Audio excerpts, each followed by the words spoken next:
భాగం 4 అరుణాచలం ఆధ్యాత్మిక తాత్పర్యం రమణ మహర్షి బోధలు మరియు ముక్తి మార్గం 1 అరుణాచలం మోక్ష క్షేత్రం. అరుణాచలం కేవలం ఒక దేవాలయం కాదు. ఇది మోక్ష భూమి, జ్ఞాన పర్వతం, శివుని ప్రత్యక్షరూపం. పురాణాలు చెబుతున్నాయి, కైలాసం శివుని నివాసస్థలం, కాని అరుణాచలం ఆయన హృదయం. అందుకే ఈ స్థలం హృదయలింగం, హృదయలింగం అని కూడా పిలుస్తారు. ఇక్కడ శివుడు అనంత జ్యోతి రూపంలో శాశ్వత ధ్యాన స్థితిలో ఉంటాడు. భక్తులు చెబుతారు, అరుణాచల పర్వతం వైపు ఒక్కసారి కూడా హృదయపూర్వకంగా చూడగలిగితే అది మోక్షం దిశగా మన పయనం మొదలైనట్టే. 2 రమణ మహర్షి జీవితం మరియు అరుణాచలం అనుబంధం. మహర్షి ఆవిర్భావం. రమణ మహర్షి వెంకటరమణన్ చిన్నతనంలోనే ఒక విచిత్ర అనుభవం పొందారు. ఒక రోజు అకస్మాత్తుగా మరణం అంటే ఏమిటి అని ధ్యానంలో ఆలోచించి, శరీరం చనిపోతుందే తప్ప నేను చావను అని తెలుసుకున్నారు. ఆ అనుభవంతో ఆయనకు ఆత్మజ్ఞానం కలిగింది. తర్వాత ఆయన అరుణాచలం పర్వతం గురించి విన్నారు. అదే శివుడు స్వరూపం అని. 1896లో ఆయన నడకపాదయాత్రగా తిరువన్నామలై చేరుకున్నారు. ఆ తర్వాత జీవితాంతం ఈ పర్వతం పాదాల వద్దే నివసించారు.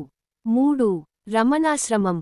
రమణ మహర్షి నివసించిన ప్రదేశం శ్రీ రమణాశ్రమంగా ప్రసిద్ధి చెందింది.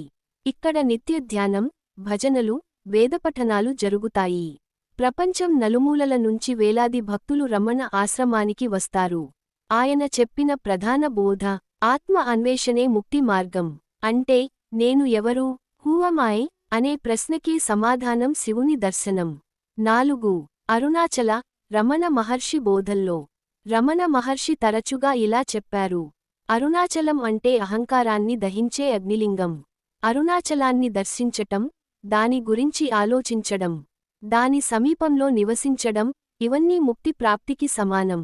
ఆయన రచించిన అరుణాచల అష్టకం, అరుణాచల పంచరత్నం అనే కవితలు శివుని ప్రేమతో నిండి ఉంటాయి.